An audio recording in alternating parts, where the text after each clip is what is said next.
Okay, good morning, everyone. Thank you for joining. My name is Cindy, and I am part of HomeSmart Realty Group. I will go ahead and leave my information if you guys have any questions or have any referrals or anything you guys want to contact me directly for. And then this will be recorded as well, and you will be receiving it via email to review afterwards as well. So, Rob, you can take it from here. Okay, thank you. Good morning. Still morning. Good morning, everybody. Glad to have you here. I don't know if you've heard me before or not, but I've been at this a long time. I hate to say it out loud, but it's 32 years, and it's hard to believe.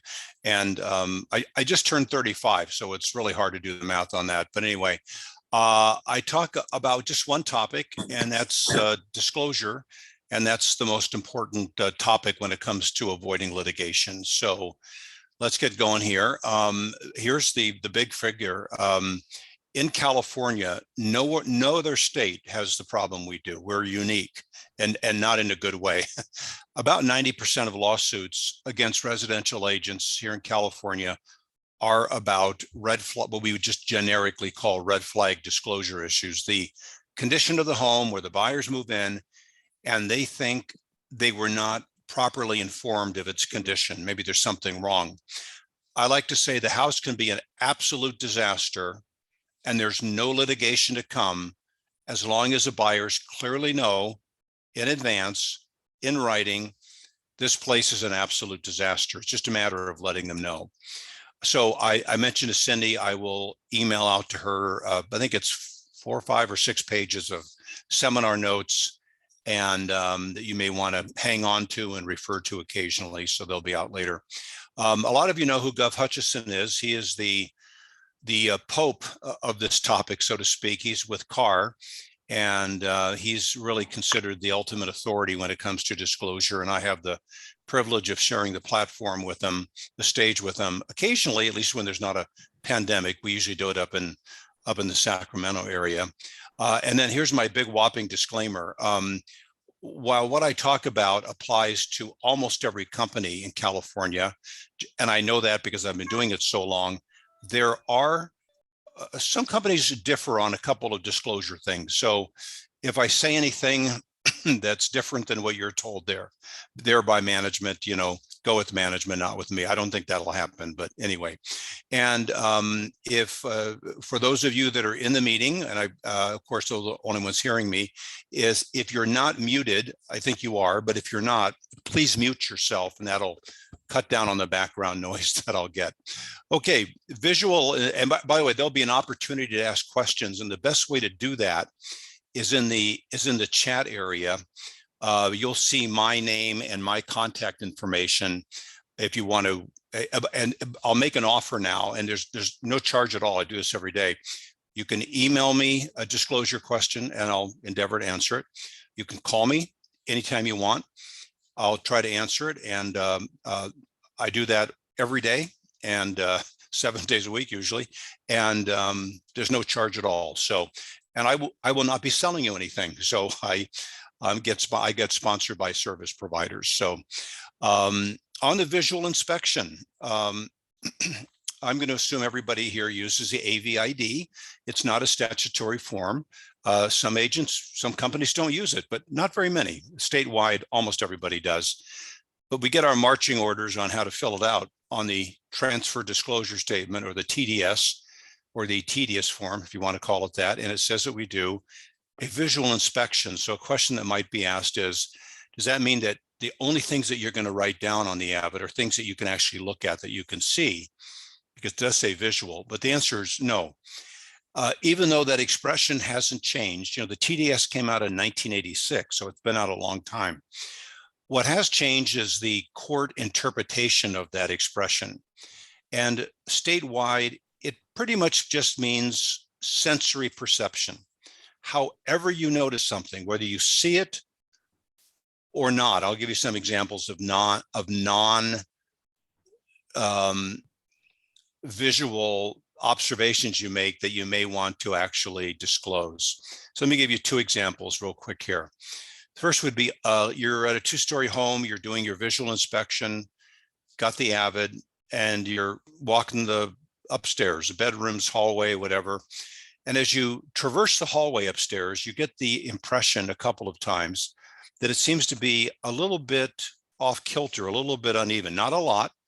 And sometimes you don't notice it at all, but you know, you do, you have a couple of times. So you're done upstairs, you're ready to go downstairs. And before you do, you look at the floor and you think, well, it looks okay. It looks flat. But I have noticed something. There's just a couple of times. So that is a sensory perception, not visual. So make a disclosure. Upstairs hallway floor appears to have some unevenness. You know, when the buyers move in, if they don't notice anything about the floor, no problem. But if they do, you have a disclosure on file in the Avid warning them about it. Second example, you're downstairs. Now you're in the family room, kitchen area, whatever, and there's a very, very heavy smell in that area. Maybe it's kind of like a mildew odor, and it's very prevalent. It's hard to, well, you just can't ignore it. It's so strong. And it's kind of like a mildew smell. Well, a lot of agents would say there's like a heavy, musty or mildew odor in this area. Well, the problem is the word heavy, it's an adjective, no adjectives in disclosure. Let me just pause for a second and mention that adjectives are the friend of advertising, like on flyers, whether it's a hard copy flyer or in the cloud or wherever it is. You can use adjectives with almost no fear of lawsuits. Scenic, majestic, beautiful, wonderful. Nobody seems to care about that. But in disclosure, it's very different. So big, small, major, minor, fair, poor, long, short. Words like that, better not to use, or just don't use them. So we wouldn't want to say there's a strong smell in this area. We wouldn't want to say it's musty, because musty is like mildew, and mildew and musty are very much like mold. And we never want to say that word out loud, and we don't want to write it, certainly don't want to write it down. So what do you say? You're not going to write down this part of the house really stinks or something. You're not going to do that. You got to come up with something a little bit better. In the notes, a couple of suggestions I have are, and you'll see these in the notes, like obvious odor noted in that part of the house, wherever it is, apparent, you're calling attention to it, which is all you need to do. Let the client figure out what it is and if they want to do something about it. Stay away though from, you never want to write the word mold down. You do not want to say that word.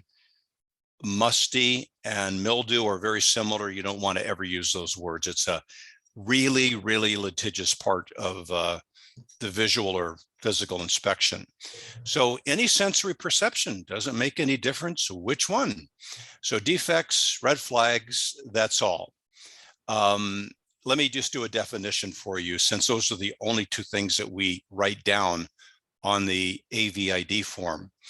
And they're both very easy. A defect is like a broken window. Like if the kitchen window's broken, for example, there's a crack in it. That's our entire disclosure. It's just cracked window, broken window. It's not a big crack, a small crack in the upper right corner.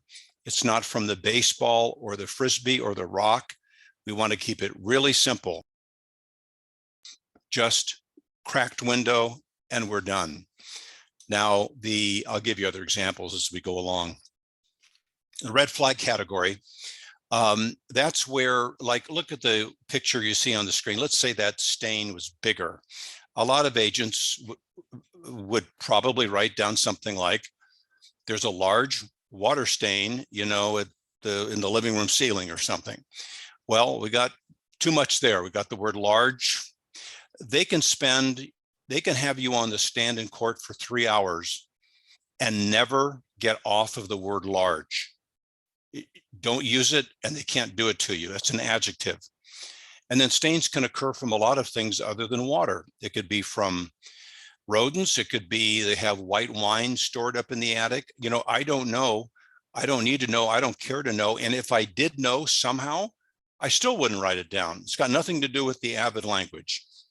Disclosure technique, just discoloration noted, stain noted. Don't get into the big, the small, the large, the water, the whatever. Just keep the details brief. Your obligation is just to let the buyers know that when you were going through this property, you noticed a stain there. That's it. Now they know if they want to pursue something, which they usually don't in a brisk market because there's too many other buyers waiting for it. But in a more regular, a little bit slower market, which may be upon us, may not be, who knows, it doesn't make any difference what the market conditions are like. You just want to keep your disclosure the same. Now, I'll just mention, for time's sake, two challenges. There's a lot of them. I'll just mention two of them. One is the ceiling fan challenge. Let's say you are in the living room and you look around and you can't find anything to say. It looks fine. It looks great. Well, you don't want to say it looks great because that's advertising. We never want to compliment a room. We don't have to tear it apart, but we never want to compliment a room in disclosure. But I noticed, hey, there's a ceiling fan up there. I'll mention that. So on the Avid, I'll just jot down like ceiling fan noted. But notice that a ceiling fan is not a defect and it's not a red flag. So it doesn't belong on the form. What it is inventory. So what I just did is I started to list inventory. And now, to be consistent, I need to list inventory in every room of the house. And now the Avid gets filled up with the list of all the stuff they have. And the Avid is not about the stuff they have in the house. It's about defects and red flags only. There is a solution to this, which I'll mention in just a couple of minutes.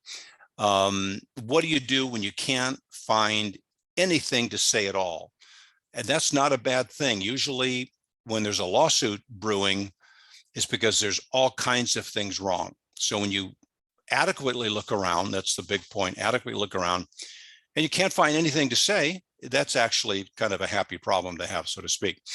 One more, spiderweb challenge. I could go through 30 of these. I'll just mention two for time's sake.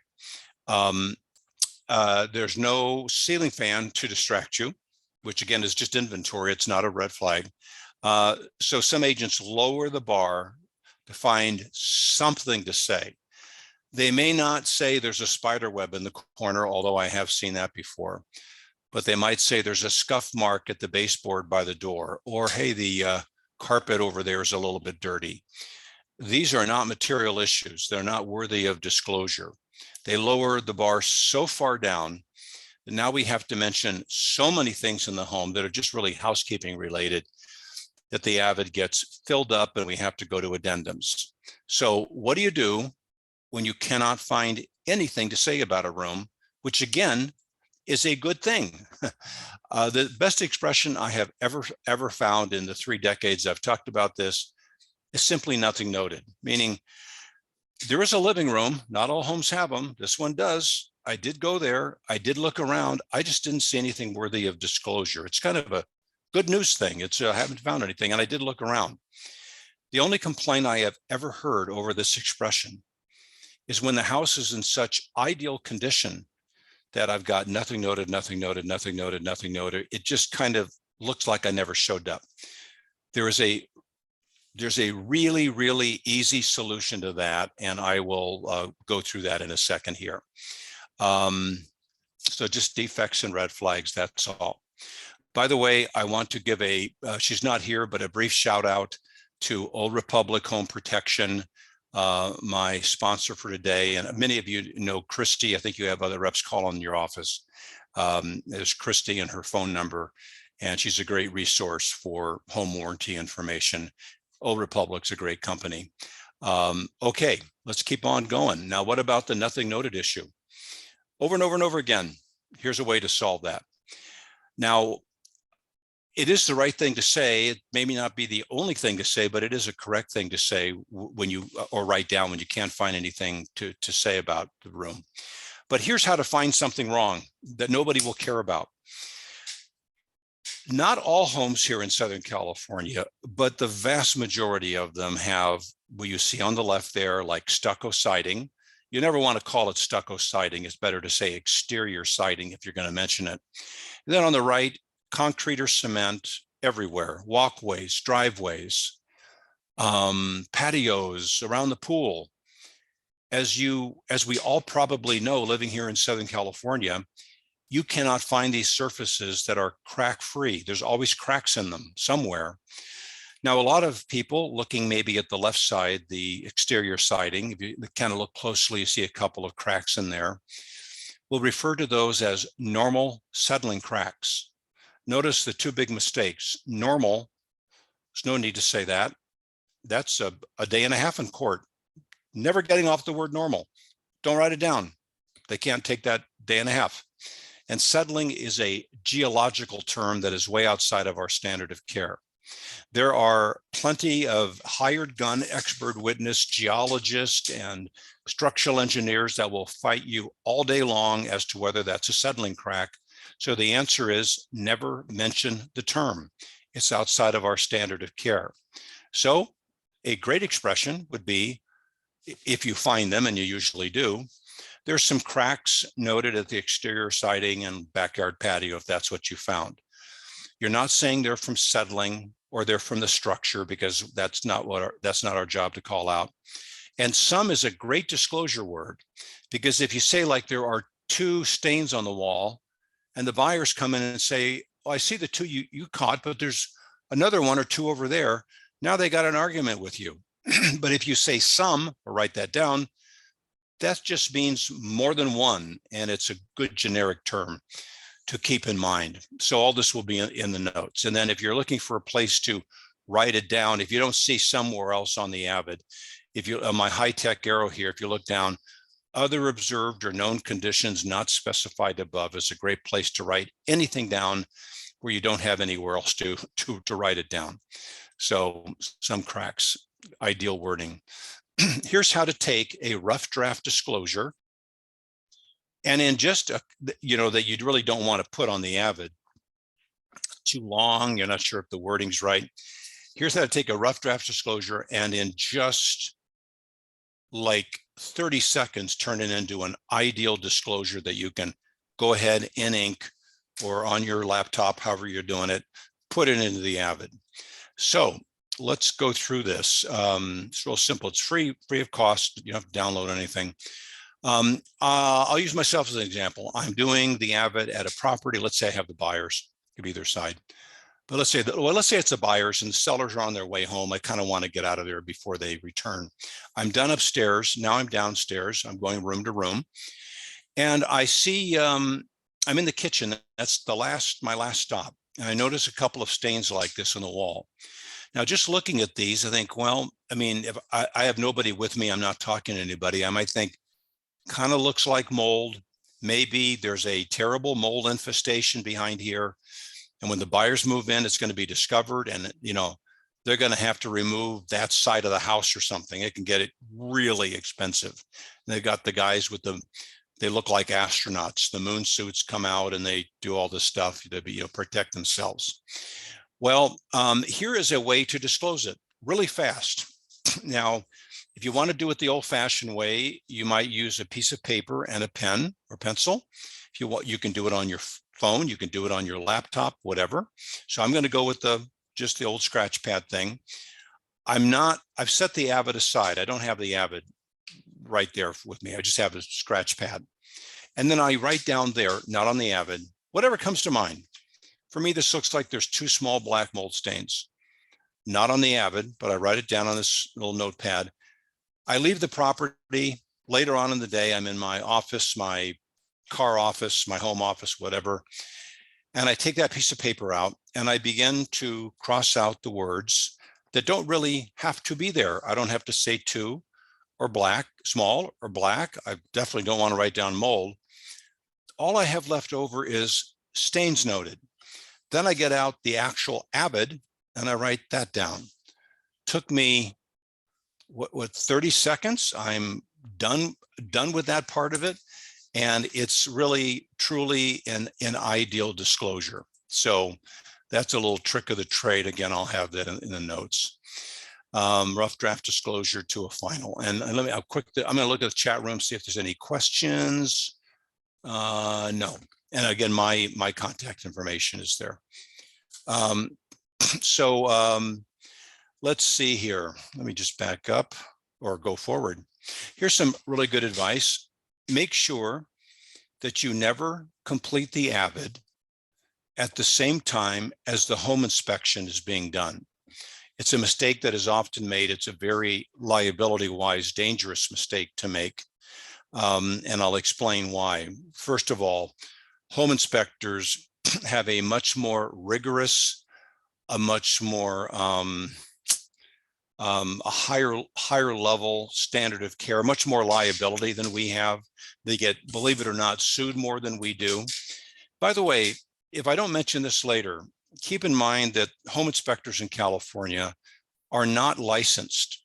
A lot of agents, when they recommend a home inspection, usually for their buyer, they write down, I recommend you obtain the services of a licensed home inspector.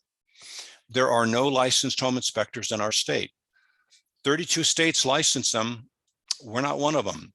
So it's better to use terms like professional home inspector, qualified home inspector, because if you say licensed and they go to try to find somebody who's licensed, won't be able to find anybody. So there's a lot of qualifications they can have, but they're private institution qualifications, not government. Anyway, I thought we would have taken the lead on this a long time ago, our state, but we didn't. So let's say I'll use an example. Today is Tuesday, and I've got the buyers, and after the seminar this afternoon, I have a meeting and the deal comes together. We've got a contract now, and you call up, or I'm not you, by the way, never you.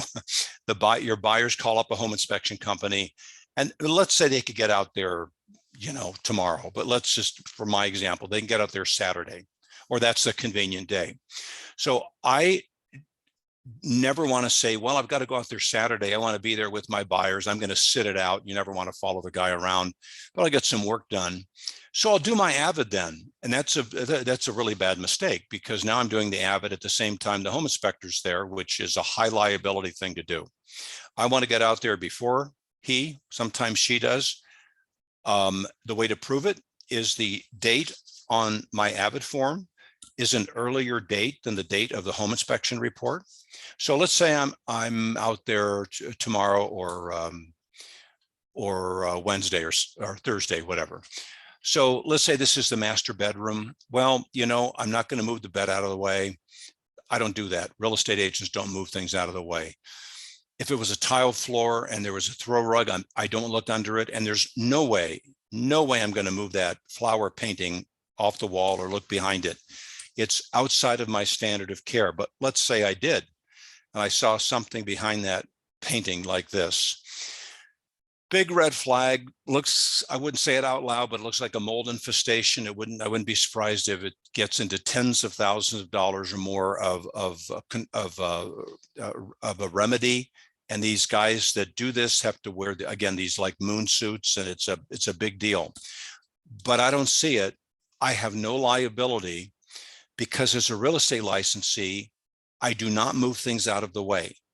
It's not part of what I do. I'm not supposed to do it. But if out of convenience alone, I'm there when the home inspector's there and I'm running around with my Avid, and I happen to be in the same room when the home inspector does move the painting out of the wall, well, I got to put it on the Avid now. I've got information I didn't know about before. And now I have a whole different level of liability.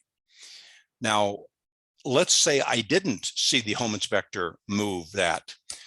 If there's a lot of money at stake in the lawsuit, I guarantee you there will be hired gun expert witnesses that will bring in and swear that they saw you there at the same time.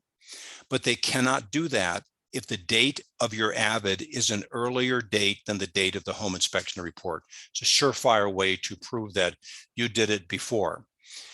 So to wrap this little part up, always, in my opinion, make sure it's okay there, always complete the Avid prior to the home inspection.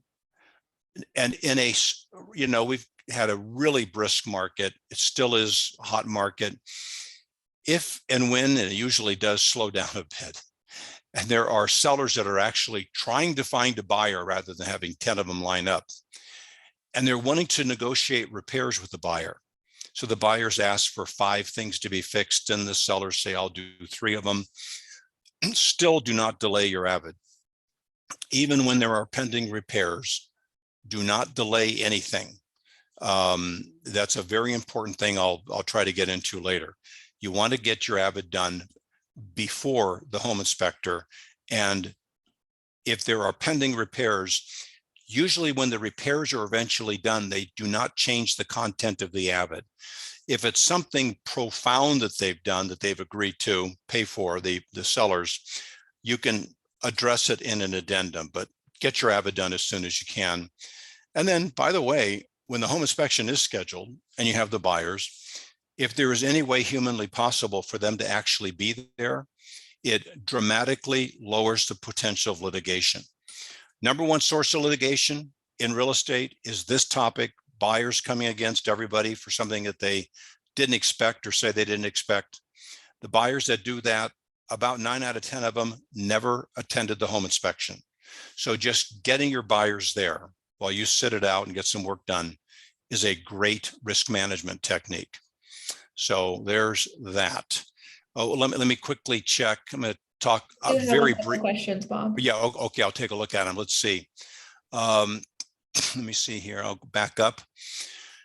Any issues if you were to say stain noted in wall and ceiling, not notate where the stains are? No, I would. If there's one, if you look around there, no stains anywhere. You can't find it, and there's one in the northwest corner.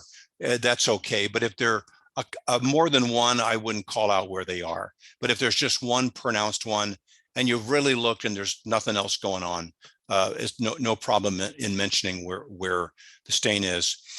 Basically, no subjective language. I would say no language that involves adjectives, and that's big, small, major, minor, fair, poor, long, short, colors, numbers. Just leave the adjectives out. Advertising, you can use them almost nonstop with no litigation.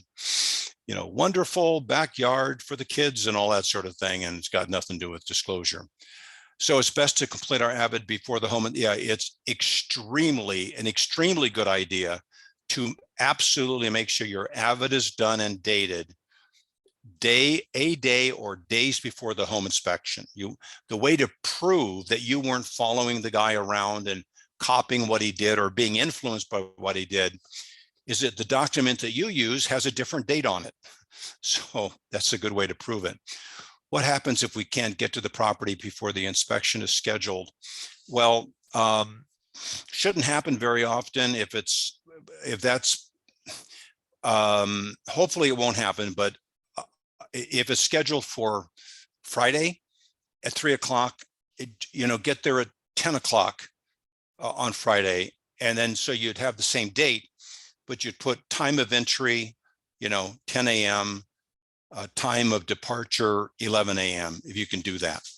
If that, I would say almost every time it works that way, but if for some reason it's got to be done after, just make sure that's not great, but make sure you're just not there at the same time.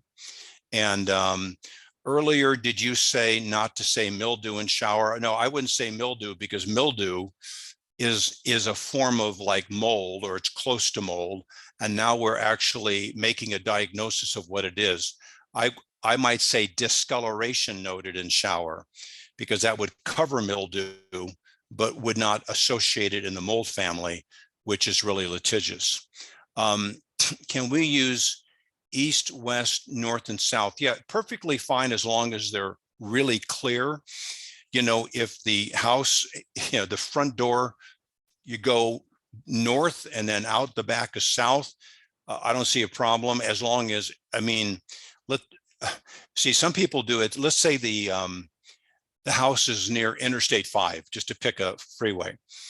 Well, there's 5 north and there's 5 south, but sometimes, Interstate 5, sometimes it's going like this, and then it turns up and whatever. So I wouldn't count on, major highways or freeways to determine that. You don't need to have a compass. So usually those expressions, east, west, north, south, would not be used. But if it's something that's clear as a bell and there's no question about it, I don't see any problem. And maybe we should take notes during the viewing of the home, so we can write the Avid before the home inspections appointment. Well, if that's your style, it's just a stylistic thing. If you're not sure how to word something, I see no problem taking notes. And then very soon after that, when you maybe left the property, getting it on the Avid, but get the Avid completed. Is it okay? I'm sorry. Is it okay to say normal wear and tear? I would say it's not okay, because every single home has normal wear and tear, as long as it's like at least a couple weeks old. So it becomes first of all, the word normal is not good, because that's a value judgment on whether it's okay or not. And it applies universally everywhere you go. So I don't think it's a good thing to write down. They keep coming here. Let's see. That's good to know. Could just have it same day, but before. Yeah, that's it. Okay. Let's see this point. Robert Brand, I've never seen such a good looking man before. Oh, no, I'm sorry, I read that wrong. If you are the buyer's agent, when is the best time to do your Avid? Well, just as soon as you can, and before the home inspector gets there. On the listing side, you can do it anytime you want, but you still want to do it as soon as you can. It doesn't take long, and just get it done as quickly as possible. Good questions. I'll look at that again before we stop. On the new RPA, and this will be brief, there's a zillion classes on this, and the RPA is largely about the transaction and escrow and lending, the loan, and all kinds of contingencies, and not too much about this, although this is a really important part of it, but it just doesn't take up much space. So well, everybody knows this because we've all been beaten over the head with it, I think, but just make sure that the 1221 date is in the RPA, or it just doesn't count anymore. So it's got to have the 1221 date. I'm going to mention three things. Where they are in the RPA is mentioned in the notes. So there will be like a page number and, item 11C or something like that. Keep in mind, and this comes as a surprise to a lot of people in our business, that every single home that closes escrow in California is an as-is deal. Every home is sold in as-is condition. It states it right there in the RPA. It also uses the expression present physical condition. So when a home closes escrow, it closes in its present physical condition. That's what it is. So where buyers can claim to be confused about it is if we've got a for sale sign in the front yard, and the seller does not want to do any repairs, which has nothing to do with the as-is term, by the way. They're just I don't care if I sell it or not. It's a hot market. I'm not going to do anything. I'm selling it as is. Well, they misunderstand the term. But we put a little rider on top of the sign that says this is an as-is deal or something. It can give a buyer, especially a first-time buyer, the impression this is a different kind of a transaction, when in reality, it's the same as every transaction. So just be aware that in the RPA, it states every home, every property that closes escrow is done so in as-is condition, because it means the same thing as what they call present physical condition. Really tough issue here. Number two, in another seminar, I've got about 20 minutes on it, so I'll be very brief. But keep in mind that the RPA states on the Megan's Law database that neither the seller or brokers are required to check this website. It's a Department of Justice website. Now, there's a lot to be said about this. What do you do if you got the buyers and this is your farm area? There's somebody on this list that lives there, and it's just like a crisis of conscience. That's an important issue, and how to handle that's a whole nother topic. Just be aware that as a real estate licensee, you really, in that role, not in life, but in that role, it's not part of your job to go and look at that website. It's better not to. More to be said on that, but maybe another time. And then the third, keep in mind that the RPA states that the sellers are allowed to personally perform any requested repairs, or they can have those repairs accomplished, quote unquote, through others. In other words, this is where we have to be concerned. And it could be either side of the deal. But if the sellers want the kitchen window screen replaced, you don't really care who does that. I mean, anybody can go to Home Depot or Lowe's or somewhere and buy the right size screen and put it in. But if the repair that's being requested and agreed to is at a higher level, let's say we mentioned 3, it's on the roof. Well, it's dangerous. Somebody's going to have to climb on the roof. It's the bathtub upstairs is leaking. Well, that's takes a professional plumber to figure out what's happening and where's the water going.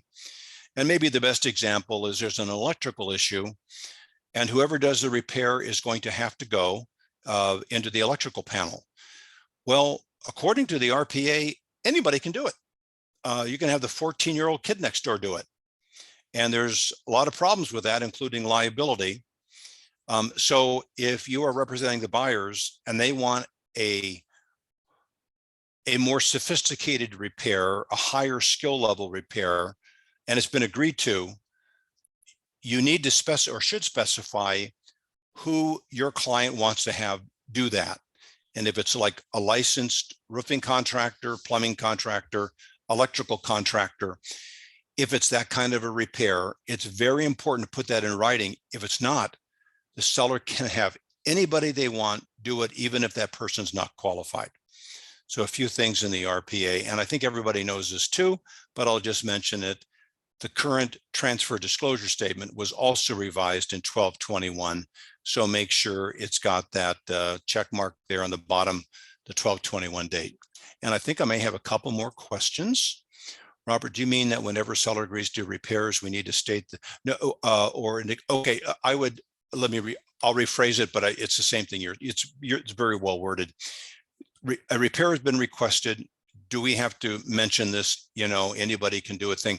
No, if it depends on the repair. If you have the buyers and they say that I don't know, like a window screen is maybe too simple, or the window needs to be replaced. It's a broken window. Well,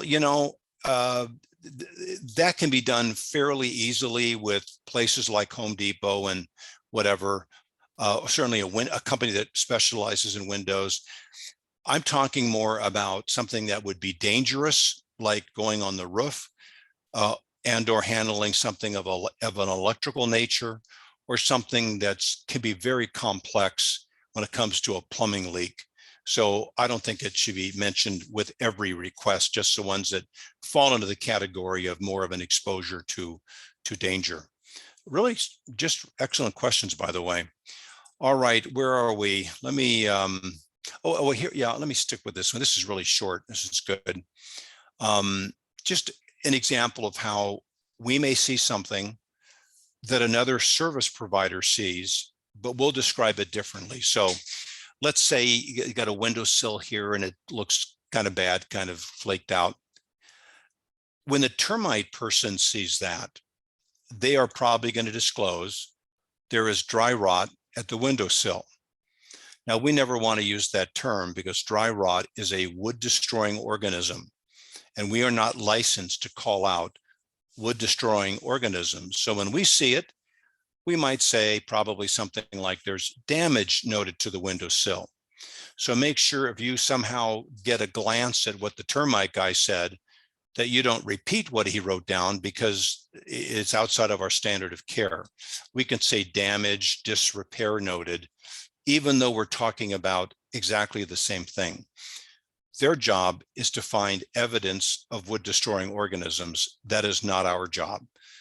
Our job, part of it, is to notice if something has been broken or busted or whatever. So I would normally stop and take questions, but I'll just keep going because there aren't any right now. So I'll go for a little bit longer, but I'll keep an eye on that chat room. I can tell when something appears. Here's a big one. Should you disclose wear and tear items? I've kind of touched on that, but let me just do a little bit more. Wear and tear items are the minor stuff like the scuff marks, the dirty carpet. They apply almost to any home that's been lived in for, a month or more. Generally speaking, there's no disclosure for these. And the reason why is because they're universal, they're everywhere. and they're not what we would call material issues. Material issues are things that could affect the value or the desirability of the property. Carpet that just needs to be cleaned does not affect the value or desirability of the carpet. A scuff mark at the baseboard, somebody missed the door, hit it with their shoe, that does not affect the list price at all. Because once you start disclosing the minor stuff, you have to be consistent and disclose all of the minor stuff. And that clogs up everything. Way too much in the AVID, and buyers that really, really want to know what's wrong with the property, they just can't sort through all the trivia and the abundance of information to find the things that they really need to know. So this is going to date me a bit, but this is a game to make a point. Maybe you've played it before. I don't know if it's around anymore. It's called Where's Waldo? Waldo is a guy that has a red and white striped shirt. Kind of hard to find him. If I do this, it's easy to find, easy to see him. I did not know he's a real person. I saw him on the street the other day, so I took a picture. Only kidding. Okay, so anyway, there he is. So I like Waldo to represent a meaningful disclosure that the buyer should know about, they should be aware of, so they can take an issue with it. Not going to do that in a hot market, but they just have to know about it. They don't have to fix it. Doesn't have to be fixed. They have to know about it. All the other beachgoers are the trivia, the dirty carpet, the peeling wallpaper that no one cares about. So when you have a buyer that really wants to know what they need to know about the property, they can't find the Waldo guy because there's just too much other stuff in the way. So I have to be careful about that.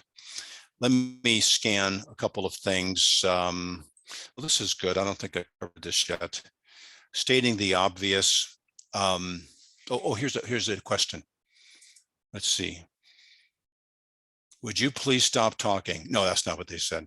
Let's see here. Do you mean, okay, here, how do you describe mold without mentioning mold, since you are not mold fan? Yeah, I would just say discoloration is the best word I know of. Like, or if it's something you're looking at, like in a bathroom or something, discoloration noted. Don't say green-like substance or whatever, just discoloration. If it's something that you smell like mildew, musty, then I would just say obvious odor noted or apparent. So if they really want to know, they'll go to the property and they'll go in that area and they will start sniffing around. Oh, that's like mold, but they're saying and not you. Yeah, we don't want to, and I wouldn't say organic, something that's getting way, good question, but much too technical than we should be. Okay, maybe I'll do this in one more and we'll wrap it up here, stating the obvious. By the way, these are just some funny pictures I found that state the obvious. The best ice I have found is frozen, so that's really nice that they provide that. It's nice to know there are steps here. And one I had never seen before, on a pizza box. Open box before eating pizza. I'm so glad I was told that. I've been eating pizza the wrong way all these years.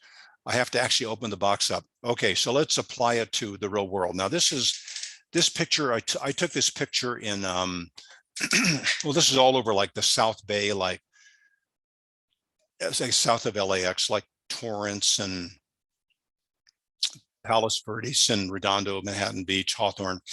A lot of oil there, some areas. And whenever an outsider never there sees something like this, they go, wow, if I own that land, I'd have houses there. But if it's oil rich, you make more money this way. So you have buyers, see the three houses in the back left. They're looking at the one on the right, the kind of bright red roof. And they're from, I don't know, Ohio. They've never seen anything like this before. They're hanging over the back wall looking at, these are oil derricks. I've never seen them. And they make some noise, not too much noise. So they've clearly seen them and they're the ones who do the deal.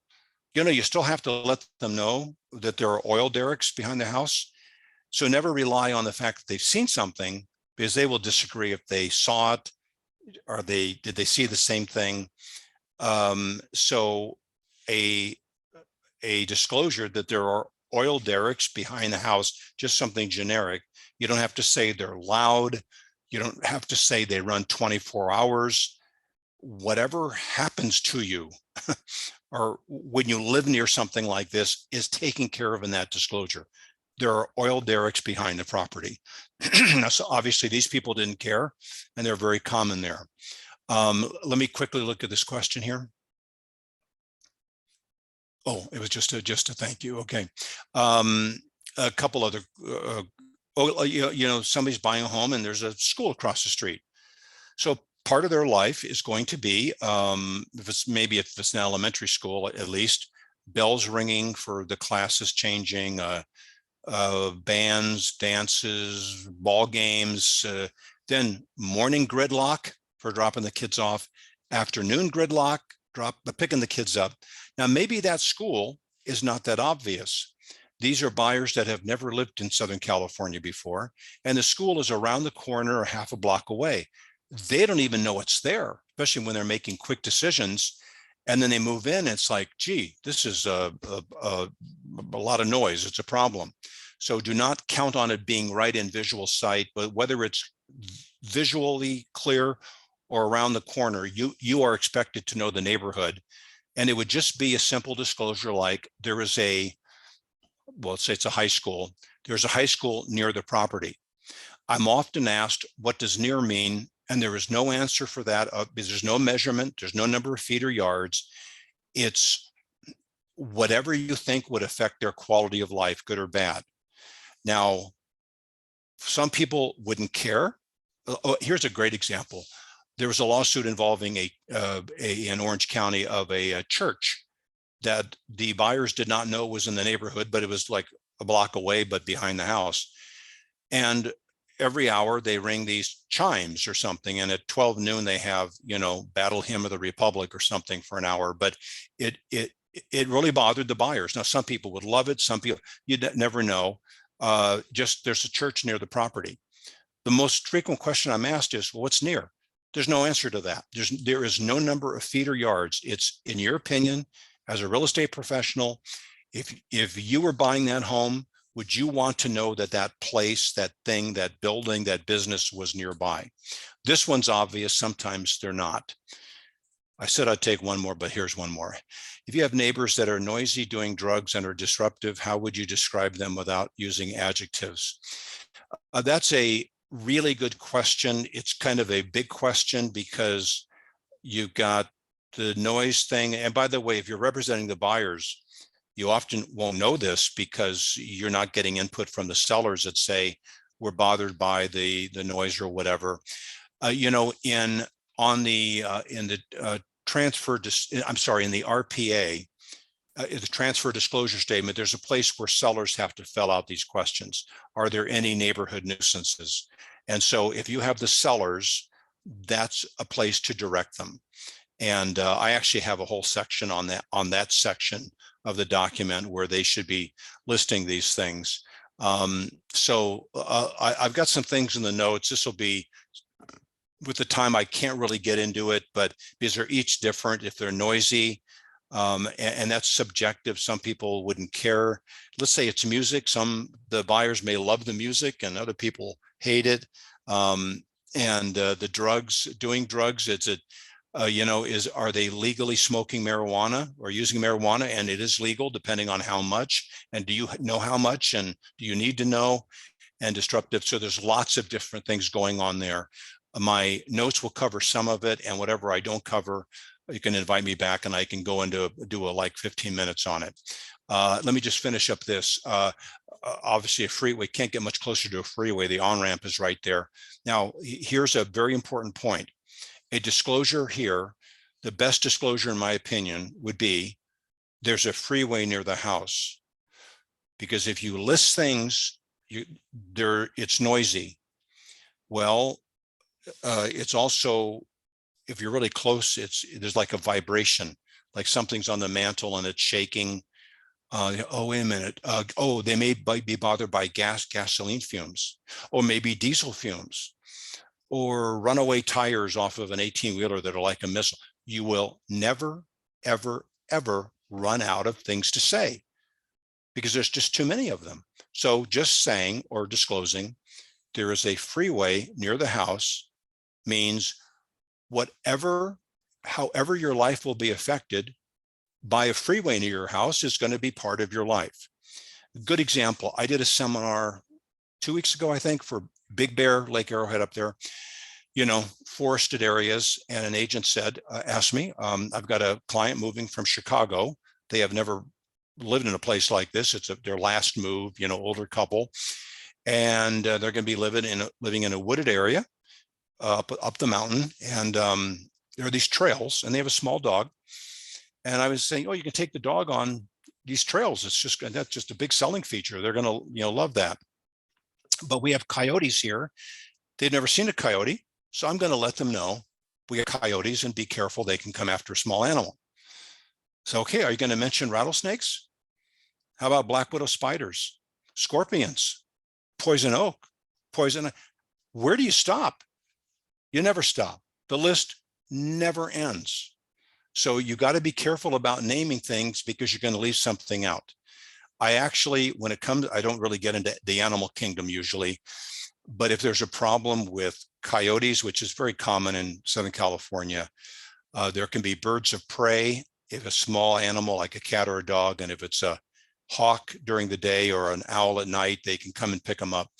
I have something in the notes about that covers every living creature that's ever been on planet Earth. That just covers all of them. And you can see that in the notes. But anyway, let me kind of wrap this up. Let me just see here real quick here. We see I have a lot of information, social media. Let me do this pack rat room thing. That'll just take a second. And I kind of briefly touched on this. When you're going through the home and you see a room like this, a lot of agents will, it could be worse. They'll look at it and they'll go, well, it's kind of a mess, but they don't disclaim the room. They just say, don't see anything, so nothing noted or whatever. Well, you don't want to be responsible. When all this stuff is going to go away eventually, maybe the carpet's going to go away. Maybe the room looks like this. Looks like a mold infestation to me. I don't want to be, it's not fair to me to be responsible for that. So when it gets like this, even less than this, it's very important to disclaim the room.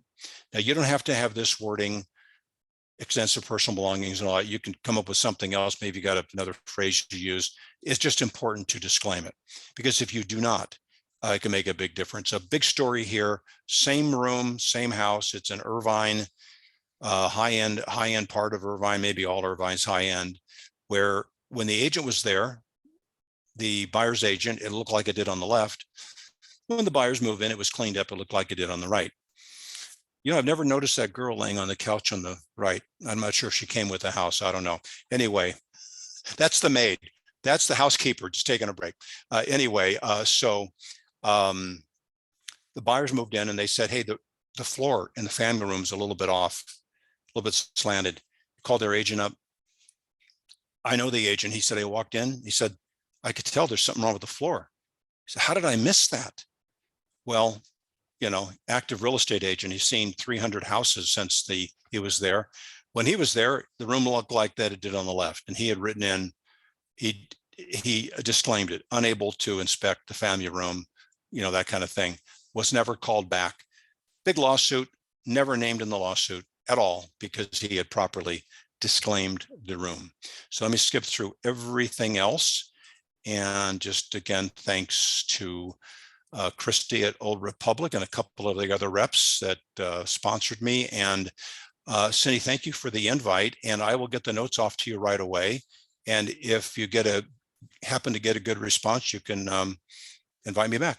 Yes, thank you so much, Rob, for being part of this meeting and being able to host the training. I hope everybody got to learn new things about home inspection. And yes, if you guys have any questions for Rob, his information is in the chat as well, my information. And I will be sending the recording as well once we're done. Okay, and I'll get those notes to you within a few minutes here. So Thank you, everybody. Thank you so much, everybody. Hope everybody has a good week. Okay, Thank bye. you. Bye-bye.